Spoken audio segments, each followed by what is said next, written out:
দেখো, আমরা জানি যে কিছু ব্যাকটেরিওফাজ আছে। ব্যাকটেরিওফাজ আর ফাজ ভাইরাস। ব্যাকটেরিওফাজ আর ফাজ ভাইরাস, এরকম ধরনের একটা ফাজ ভাইরাস। ঠিক আছে। এবার এই ফাজ ভাইরাসের ভিতরে আমরা কি জানি, এর একটা নিজস্ব ডিএনএ থাকে, জেনেটিক ম্যাটেরিয়াল থাকে। এর একটা ডিএনএ থাকে, জেনেটিক ম্যাটেরিয়াল। ফাজ ভাইরাস কি করে, ফাজ ভাইরাস যখন অ্যাটাক করে, এ জেনারেলি কোনো একটা আহ, ফাজ ভাইরাস ব্যাকটেরিওফাজ ব্যাকটেরিয়ার উপর গিয়ে বসে। এরকম ব্যাকটেরিয়ার সাথে গিয়ে বসে। একটা সময় পর কি করে, এই যখন এই জায়গাটা এরকম হবে, যখন বসবে, এখানে গিয়ে বসলো, দেন কি করে, এই জায়গাটাকে ডিজলভ করে জেনেটিক ম্যাটেরিয়ালকে ঢুকিয়ে দেয়। এবার এই জেনেটিক ম্যাটেরিয়ালটা গিয়ে ব্যাকটেরিয়ার ডিএনএ কে নষ্ট করে দেয়, ঠিক আছে। তার সাথে সাথে গিয়ে ভাইরাল ডিএনএ রেপ্লিকেশন ঘটায়, এরকম ভাইরাসের অনেক অনেক ডিএনএ তৈরি করে। ভাইরাসের অনেক অনেক ডিএনএ তৈরি করে। তার মানে এটা একটা এবিলিটি যে এ হোস্টের মধ্যে গিয়ে রেপ্লিকেশন করতে পারে। আর শুধু রেপ্লিকেশন করতে পারে না, হাই কপি নাম্বার রেপ্লিকেশন হয়। হাই কপি নাম্বার মানে এখানে যে ফাজ ডিএনএ যেটা তৈরি হয়, ফাজ ডিএনএ, এই ফাজ ডিএনএ কিন্তু মাল্টিপল কপিজ হয়। তো ফাজ ডিএনএ আমরা কি দেখতে পাই এখানে, যে মাল্টিপল কপি ফাজ ডিএনএ পাই। এটাকে আমরা হাই কপি নাম্বার বলে থাকি। High copy number. ওকে। এটা একটা ঘটনা, যে ফাজ ভাইরাস যখন, ব্যাকটেরিয়া ফাজ কোনো ব্যাকটেরিয়াকে অ্যাটাক করে, তো হোস্টের মধ্যে ভাইরাসের ডিএনএ ঢুকিয়ে দেয়। আর ভাইরাস রেপ্লিকেশন করে, অসংখ্য এরকম ভাইরাসের ডিএনএ তৈরি করে। পরে এখান থেকে আরো ফাজ ভাইরাস তৈরি হয়, সেটা ব্রাস্ট করে, সেটা পরের বিষয়, লাইটিক সেকেন্ড। কিন্তু একটা জিনিস আমরা দেখলাম, যে হোস্টের ভিতর নাম্বার অফ ডিএনএ রেপ্লিকেশনের মাধ্যমে তৈরি করে, মাল্টিপল কপি তৈরি করে ডিএনএর। তো এটাকে আমরা বলে থাকি হাই কপি নাম্বার, অনেক অনেক কপি তৈরি করতে পারে। এটা ব্যাকটেরিয়া ফাজের একটা কোয়ালিটি। ঠিক আছে, যে হোস্টের মধ্যে গিয়ে তার ডিএনএ ক্লোনিং করতে পারে। এবার এখানে দেখো আরেকটা ঘটনা বলি। এবার ধরো একটা ইকোলাই ধরো, ইকোলাই ব্যাকটেরিয়া। ব্যাকটেরিয়ার মধ্যে জানি আমরা একটা নিজস্ব ডিএনএ থাকে, এটা ব্যাকটেরিয়াল ডিএনএ। এটা ছাড়াও কিছু কিছু ব্যাকটেরিয়ায় ডাবল স্ট্যান্ডার্ড, সরি,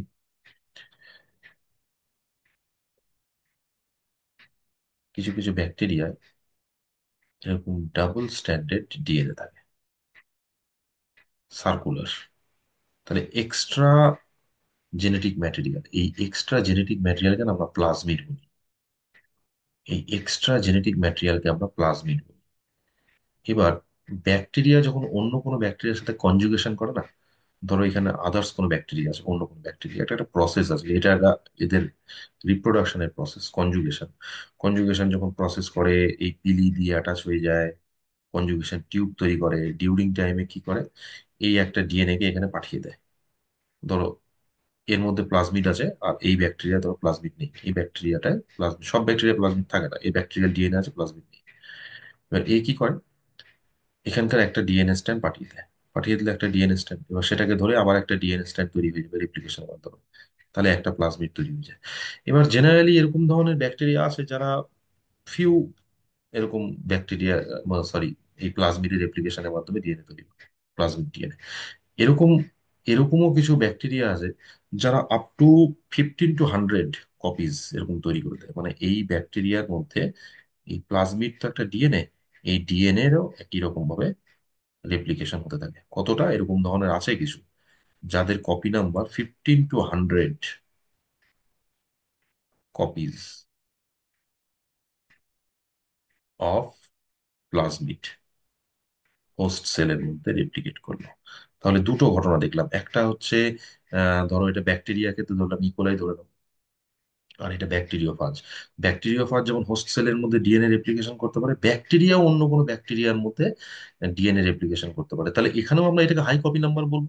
রেপ্লিকেশন কতগুলো করতে পারছে, এটা হাই কপি নাম্বার। এবার যতগুলো তৈরি হলো না, এরপরে কিন্তু এটা জেনারেলি এটা ডিভিশন করে এরকম এরকম অসংখ্য ব্যাকটেরিয়া তৈরি হবে, প্রত্যেকটা ব্যাকটেরিয়ার মধ্যে প্লাজমিড থাকে। তাহলে এই দুটো জিনিসকে খেয়াল করো, একটা ব্যাকটেরিয়ার ডিএনএ, এই যে প্লাজমিড স্পেসিফিক্যালি, আর একটা হচ্ছে ফাজ ভাইরাসের ডিএনএ, এটা হচ্ছে ফাজ ডিএনএ। ঠিক আছে। এই ফাজ ডিএনএ দুটোর মধ্যে কি এবিলিটি আছে, দুটোর মধ্যে এবিলিটি আছে হোস্টের মধ্যে গিয়ে রেপ্লিকেশন করার, রেপ্লিকেশনে অনেক ডিএনএ কপি তৈরি করে, এটাকে আমরা হাই কপি নাম্বার।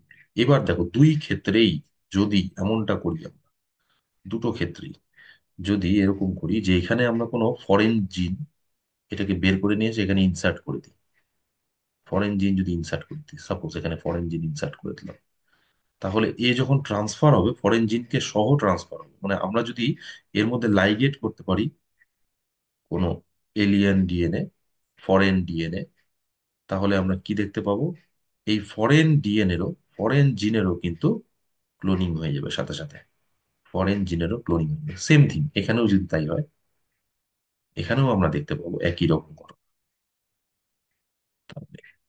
এদের মধ্যে এবিলিটি আছে যে হোস্ট সেলের মধ্যে রেপ্লিকেশন করতে পারে হাই কপি নাম্বার। শুধু তাই না, এরা কি করতে পারে, যদি আমরা এখানে কোনো ফরেন ডিএনএ, ডেজায়ার্ড জিন যদি এখানে আমরা ইনসার্ট করতে পারি, লাইগেট করতে পারি কোনোভাবে, তবে এই ডেজায়ার জিন বোথ দিস কেস, এটাও ডেজায়ার জিন, ডেজায়ার জিন, তবে বোথ দিস কেসেস এরা কি করে সেই ডেজায়ার জিনেরও কপি করতে পারে, ক্লোনিং করতে পারে। ব্যাস, এই প্রপার্টিকে আমরা কাজে লাগাই ক্লোনিং ভেক্টর হিসাবে। তাহলে ক্লোনিং ভেক্টরে কি করে, ক্লোনিং ভেক্টর কি, ক্লোনিং ভেক্টর নিজে একটা ডিএনএ। এবার এই ডিএনএ কার কার হতে পারে, যেমন এখানে এক্সাম্পল দিলাম, ফাজ ভাইরাসের ডিএনএ হতে পারে, আর প্লাজমিড ডিএনএ হতে পারে। কি কোয়ালিটি আছে এর, কোয়ালিটি আছে এ ফরেন জিনকে হোস্ট সেলের মধ্যে কপি করতে পারে, কারণ এর প্রপার্টি হচ্ছে হাই কপি নাম্বার। কারণ এই ডিএনএ যখন হোস্ট সেলের মধ্যে রেপ্লিকেশন করবে, তার মধ্যে যদি আমরা ডেজায়ার্ড জিনকে ইনসার্ট করে দিই, ফরেন ডিএনএ কে ইনসার্ট করে দিই, তারও ক্লোনিং করবে। দ্যাটস ওয়াই এটাকে আমরা বলতে পারি ক্লোনিং ভেক্টর। তাহলে আমাদের নেক্সট যে টুলস আসলো জেনেটিক ইঞ্জিনিয়ারিং এর ইম্পর্টেন্ট টুলস, সেটা হচ্ছে ক্লোনিং ভেক্টর। এবার ক্লোনিং ভেক্টর আমরা ফাজ ভাইরাসের ডিএনএ কে ব্যবহার করি, আমরা প্লাজমিড কে ব্যবহার করি। তো এটার অনেক টাইপস আছে। এনসিআরটি এটা নিয়ে খুব একটা বেশি হাইলাইট করা নেই টাইপস নিয়ে, তো আমরাও বলবো না, শুধু একটু জায়গা দেখবো।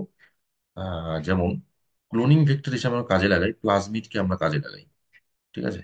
এরকম ধরনের অনেক প্লাজমিড ডিএনএ আছে যেগুলোকে আমরা ক্লোনিং ভেক্টর হিসেবে কাজে লাগাতে পারি। এরকমই একটা প্লাজমিড ক্লোনিং ভেক্টর, একটা প্লাজমিড,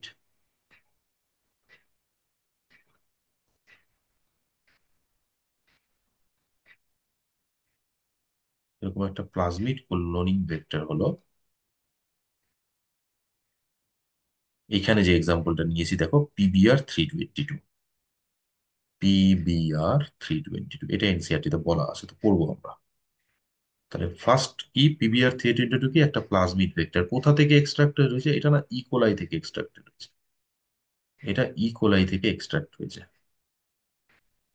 PBR322 নামটা কেন হলো, p for plasmid, b r Bolivar Rodriguez, দুজন সায়েন্টিস্ট, 322 তাদের দেওয়া একটা নাম্বার, তাদের কোনো একটা পার্টিকুলার নাম্বার 322 প্রেফারেবল নাম্বার তারা দিয়েছিল। তাহলে বলিভার রডব্রিজ এই প্লাজমিডটা ডিসকভার করে, এটা হচ্ছে ইকোলাই থেকে এক্সট্রাক্ট হয়েছে প্লাজমিড ক্লোনিং ভেক্টর, যেটা ওয়াইডলি ব্যবহার করা, অনেক বেশি পরিমাণ জেনেটিক ইঞ্জিনিয়ারিং এ আমরা ব্যবহার করি, ওয়াইডলি ইউজড। আরো অনেক ক্লোনিং ভেক্টর হয়, এই ক্লোনিং ভেক্টর সম্পর্কে আমাদের এখানে দিয়েছে। চলো এই ক্লোনিং ভেক্টরকে ধরে, এটা একটা আইডিয়াল ক্লোনিং ভেক্টর, আমরা প্রপার্টি গুলো স্টাডি করব ক্লোনিং ভেক্টরের মধ্যে কি প্রপার্টি। একটা প্রপার্টি পেয়ে গেলাম আমরা, high copy number. Cloning vector নিজে ডিএনএ যে ডিজায়ার্ড জিনকে কপি করতে পারে, মানে হাই রেপ্লিকেশন প্রপার্টি আছে, মাল্টিপল কপি তৈরি করে, এটা হচ্ছে হাই কপি নাম্বার। তাহলে এটা একটা প্রপার্টি। নেক্সট প্রপার্টি গুলো আসি।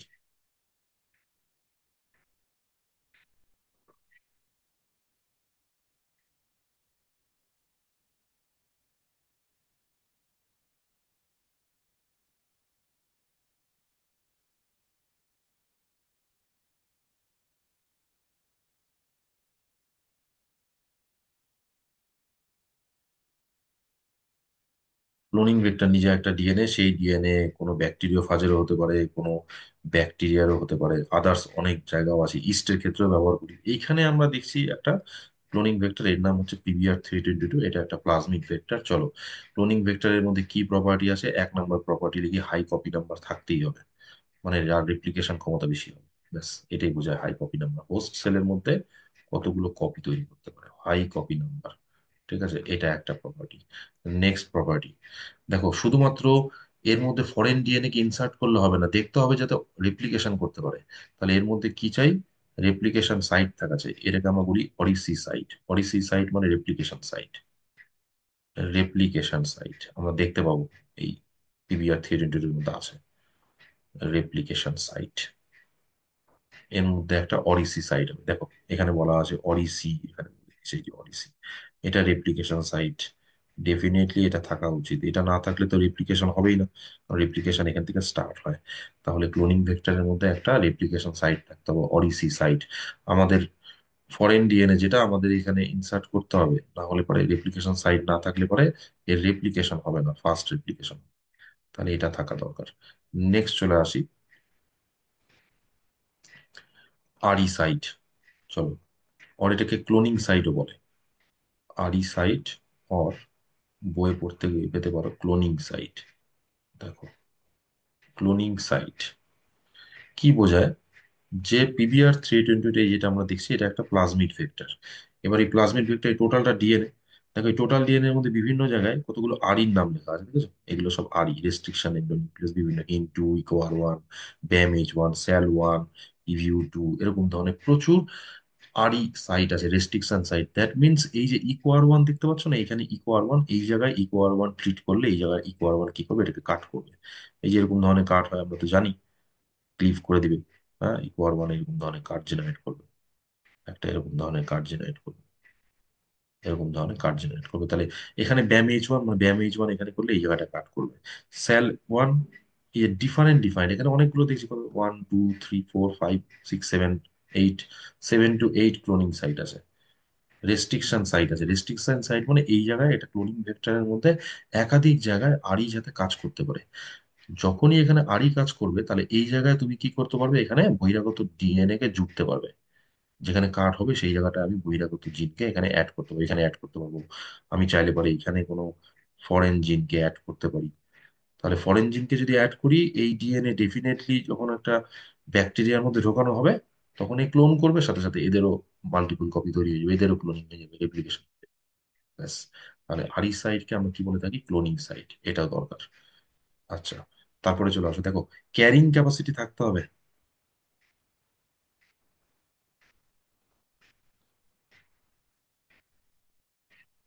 ক্যারিং ক্যাপাসিটি, দেখো প্রত্যেকটা ক্লোনিং ভেক্টর না একটা নির্দিষ্ট সাইজের ডিএনএ কে ক্যারি করতে পারে। যেমন এখানে PBR322, এটা প্রোক্যারিওটিক জিন ক্লোনিং এর জন্য খুব ভালো। এটা মোটামুটি ভাবে 4361 এরকম কাছাকাছি, এক্সাক্ট নাও হতে পারে, মনে পড়ছে না এই মুহূর্তে, 4361 মেবি, এরকম বেস পেয়ার যুক্ত ডিএনএ কে ক্যারি করতে পারে। এত সংখ্যক ডিএনএ কে ক্যারি করবে, এটা কিন্তু খুব একটা বড় ডিএনএ না, এটা ছোট ডিএনএ। বেস পেয়ার কেন বললাম, কেন ডিএনএ এর মধ্যে নাইট্রোজেনাস বেস গুলো জোড়ায় জোড়ায় থাকে। আচ্ছা, এরকমও কিছু ক্লোনিং ভেক্টর আছে যারা এখান থেকে কিলো বেস পেয়ার, হ্যাঁ সরি, এখান থেকে মেগা বেস পেয়ার, তারপরে কিলো বেস পেয়ার পর্যন্ত ডিএনএ কে ক্যারি করতে পারে। যেমন এখানে এ যেটা ক্যারি করে সেটা হচ্ছে এরকম ওই 4500 কাছাকাছি বেস পেয়ার যুক্ত ডিএনএ কে ক্যারি করে। ক্যারিং ক্যাপাসিটি ডিপেন্ড করে এই যে আরই সাইটের উপর, যতগুলো কাট হবে ততগুলো different different DNA, foreign DNA কে এখানে জুড়তে পারবে। তাহলে এক একটা ক্লোনিং ভেক্টর এক এক রকম ক্যারিং ক্যাপাসিটি পাবে।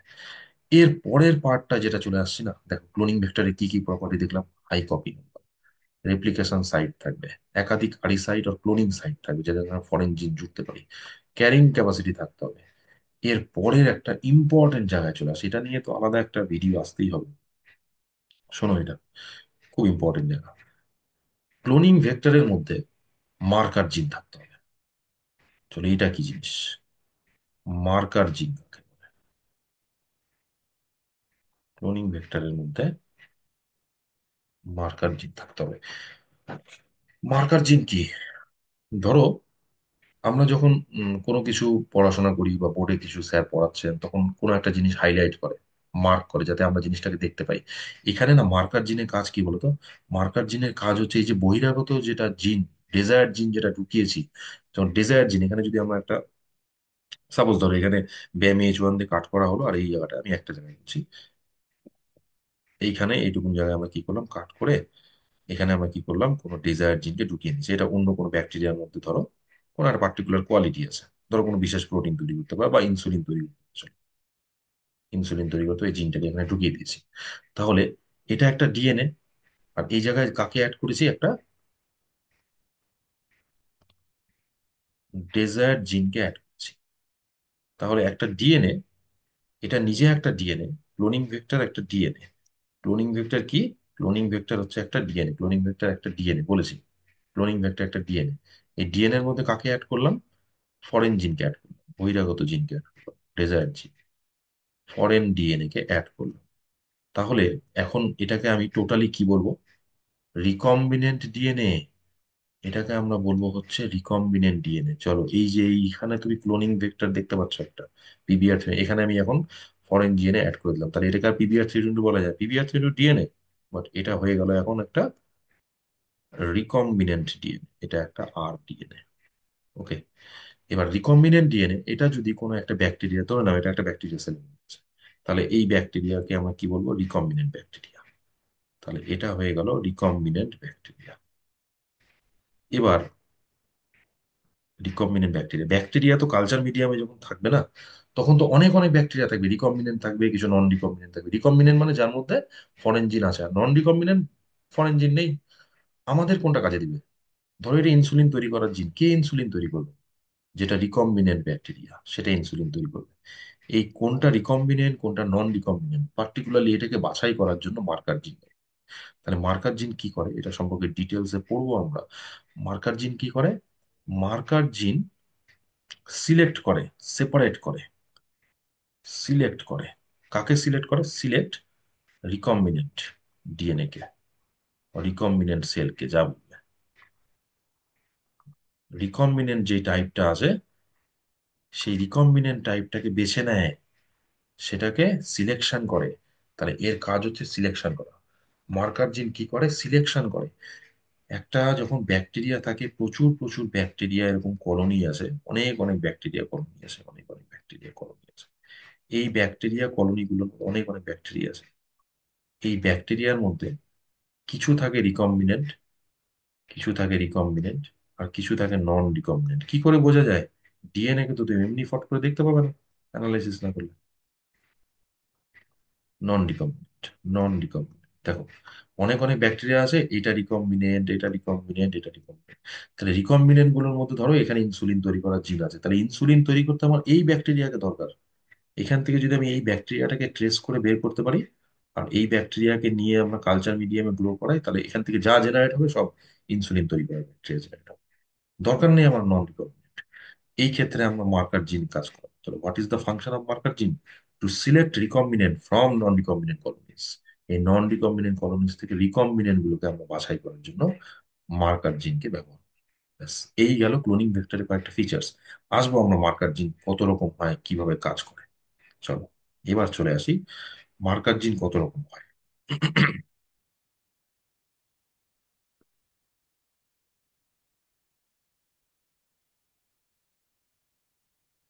What is the function of marker gene? To select recombinant, selection of recombinant from non-recombinant bacteria colonies। ঠিক আছে?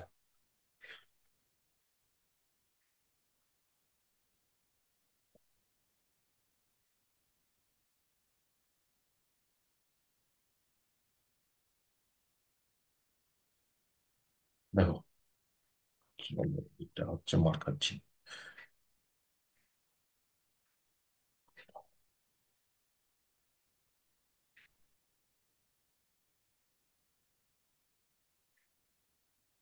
মার্কার জিন, ওকে। দেখো, মার্কার জিন কত রকম হয়।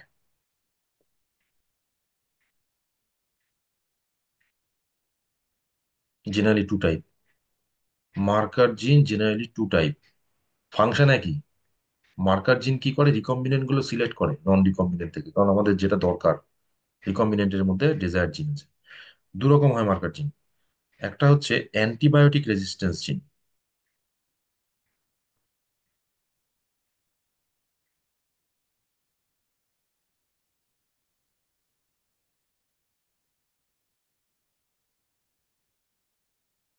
একটা অ্যান্টিবায়োটিক রেজিস্ট্যান্স জিন, যেমন অ্যান্টিবায়োটিক রেজিস্ট্যান্ট জিন মানে কি বোঝাচ্ছে? অ্যান্টিবায়োটিক রেজিস্ট্যান্ট জিন মানে বোঝায়, অ্যান্টিবায়োটিক রেজিস্ট্যান্ট জিন মানে বোঝায় কি? যে তার মধ্যে অ্যান্টিবায়োটিককে, এরকম কিছু জিন আছে যে পার্টিকুলার কোনো অ্যান্টিবায়োটিককে রেজিস্ট্যান্স অ্যাক্টিভিটি, ওই অ্যান্টিবায়োটিকের কোনো এফেক্ট নেই তার উপর। যেমন এখানে লেখা আছে দেখো, টেট আর। তার মানে এই যে ডিএনএ পার্টটা আছে না, এটা কি করতে পারে? টেট্রাসাইক্লিনকে প্রতিরোধ করতে পারে। টেট্রাসাইক্লিন একটা অ্যান্টিবায়োটিক। হঠাৎ করে আমরা কেন অ্যান্টিবায়োটিকে আসলাম? দেখো, অ্যান্টিবায়োটিক দিলে না ব্যাকটেরিয়ার গ্রোথ আটকে যায়।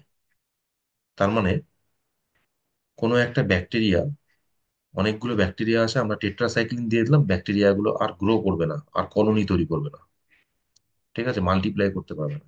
এবার এর মধ্যে কি আছে? টেট আর আছে, রেজিস্ট্যান্ট জিন আছে, মানে এই ব্যাকটেরিয়ার এই জিনটা থাকার জন্য ওর কিন্তু কোনো অসুবিধা নেই, টেট্রাসাইক্লিন মিডিয়ামের মধ্যে গ্রো করতে থাকে। অর এখানে দেখো একটা কথা বলা যে অ্যাম্প আর। অ্যাম্প আর হচ্ছে অ্যাম্পিসিলিন রেজিস্ট্যান্ট জিন। একই রকম ঘটনা। জেনারেলি ব্যাকটেরিয়ার মধ্যে অনেকগুলো ব্যাকটেরিয়া আছে, তার মধ্যে অ্যাম্পিসিলিন দিয়ে দিলে ব্যাকটেরিয়াগুলো গ্রো করবে না। যেহেতু এখানে রেজিস্ট্যান্ট জিন আছে, এ গ্রো করতে থাকবে একা। তাহলে অ্যান্টিবায়োটিক রেজিস্ট্যান্ট জিন হিসেবে আমরা যেটা ব্যবহার করি সেটা হচ্ছে একটা অ্যাম্পিসিলিন অ্যান্টিবায়োটিক রেজিস্ট্যান্ট জিন, অ্যাম্প আর, অ্যাম্পিসিলিন রেজিস্ট্যান্স। আর একটা হচ্ছে টেট আর। দ্যাট মিনস এটা কি বোঝাচ্ছে? ধরো এরকম ধরনের অনেক ব্যাকটেরিয়া আছে, কথার কথা তো, অনেক ব্যাকটেরিয়া আছে, অনেক ব্যাকটেরিয়া আছে, এরকম ব্যাকটেরিয়া আছে, ব্যাকটেরিয়া আছে। ব্যাকটেরিয়ার মধ্যে প্লাজমিডও আছে, প্রত্যেকটায় প্লাজমিড আছে, এটা একটা প্লাজমিড, সেটা প্লাজমিড। ব্যাকটেরিয়ার নিজস্ব ডিএনএ থাকে, প্লাজমিডও থাকে, শুধু প্লাজমিডটা দেখাচ্ছি। প্লাজমিড আছে, প্লাজমিড আছে। এবার প্লাজমিডের মধ্যে কয়েকটাতে আমি দেখাই, কয়েকটাতে আমি দেখাই কি আছে এগুলো। এই জায়গাটা কি? এটা ধরে নাও অ্যাম্প আর, কথার কথা যদি নাও, এর মধ্যে অ্যাম্পিসিলিন রেজিস্ট্যান্ট জিন আছে, আছে। এবার কালচার মিডিয়ামের মধ্যে এটা রাখা আছে, কোন একটা কালচার মিডিয়াম আছে, এখানে কোন কালচার মিডিয়াম আছে, কালচার মিডিয়াম আছে, এটা একটা কালচার মিডিয়াম।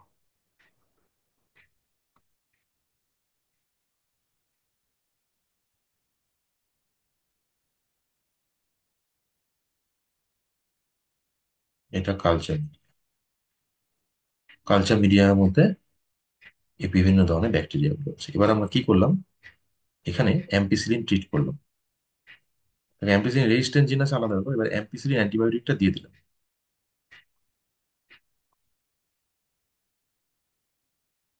অ্যাম্পিসিলিন অ্যান্টিবায়োটিক দিয়ে দেওয়া হবে। কি হবে অ্যাম্পিসিলিন অ্যান্টিবায়োটিক দিলে? এই ব্যাকটেরিয়ার মধ্যে রেজিস্ট্যান্ট জিন নেই, এরা না দাঁড়িয়ে থাকবে। এরা দাঁড়িয়ে থাকবে, যাদের মধ্যে রেজিস্ট্যান্ট জিন নেই, এদের গ্রোথ আটকে যাবে, মাল্টিপ্লাই করবে না। বাট এই ব্যাকটেরিয়াগুলো মাল্টিপ্লাই করতে শুরু করবে। কোন ব্যাকটেরিয়াগুলো? যাদের মধ্যে রেজিস্ট্যান্ট জিন আছে, তারা এরকম আরো আরো ব্যাকটেরিয়া তৈরি করবে, আরো আরো ব্যাকটেরিয়া তৈরি করবে। দেখো, একই রকম হবে। প্লাজমিড আছে, প্লাজমিড আছে, প্লাজমিড আছে, রেজিস্ট্যান্ট জিন আছে, রেজিস্ট্যান্ট জিন আছে, রেজিস্ট্যান্ট জিন আছে। তাহলে এটাকে আমরা কাজে লাগাতে পারি, কিভাবে কাজে লাগাই দেখবো। তাহলে অ্যান্টিবায়োটিক মিডিয়ামের মধ্যে দিলে পারে যাদের মধ্যে রেজিস্ট্যান্ট জিন আছে তারা গ্রো করবে, আর যাদের মধ্যে রেজিস্ট্যান্ট জিন নেই তারা দাঁড়িয়ে থাকবে, তারা গ্রো করতে পারবে না, তারা নষ্ট হয়ে যাবে। ব্যাস, এই হচ্ছে বিষয়। তাহলে দু ধরনের জিনকে আমরা কাজে লাগাতে পারি, একটা অ্যাম্প আর, একটা টেট আর। অ্যাম্পিসিলিন রেজিস্ট্যান্ট জিন, টেট্রাসাইন। যেমন এখানে তুমি দেখতে পাচ্ছ, এই জায়গাটায় খেয়াল করো, তুমি দেখতে পাবে যে দুই ধরনের জিন আছে অ্যান্টিবায়োটিক রেজিস্ট্যান্ট, টেট্রাসাইক্লিন, অ্যাম্পিসিলিন।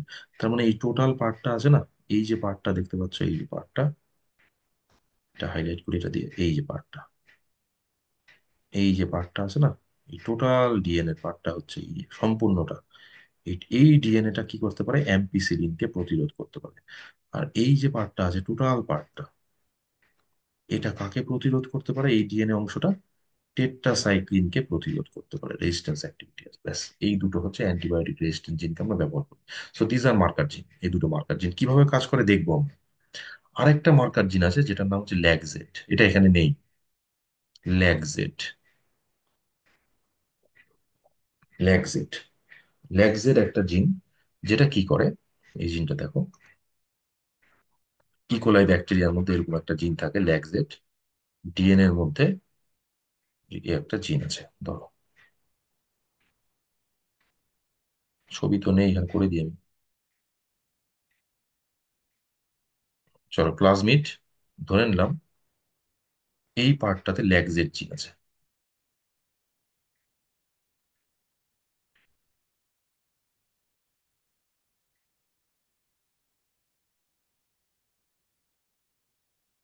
এটা ল্যাকজেট জিন,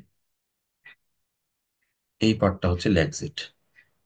ওকে, ল্যাকজেট জিন এটা কোনো অ্যান্টিবায়োটিক রেজিস্ট্যান্ট জিন না, স্ট্রাকচারাল জিন। এটা কি করে? এটা একটা এনজাইম তৈরি করে। এনজাইমটার নাম বিটা গ্যালাক্টোসাইডেজ। এরকম একটা এনজাইম তৈরি করে বিটা গ্যালাক্টোসাইডেজ। তোমরা মলিকুলার বেসিসে পড়েছো ল্যাকোপেরনে। বিটা গ্যালাক্টোসাইডেজ কি করতে পারে দেখো, এই এনজাইমটা কি করে। এই এনজাইমটা না ল্যাকটোজকে ভাঙতে পারে। ল্যাকটোজ একটা ডাইস্যাকারাইড। এই এনজাইম ল্যাকটোজ, মিল্ক সুগার যেটা থাকে, ল্যাকটোজকে ভেঙে দিয়ে গ্লুকোজ আর গ্যালাক্টোজে কনভার্ট করে দেয়।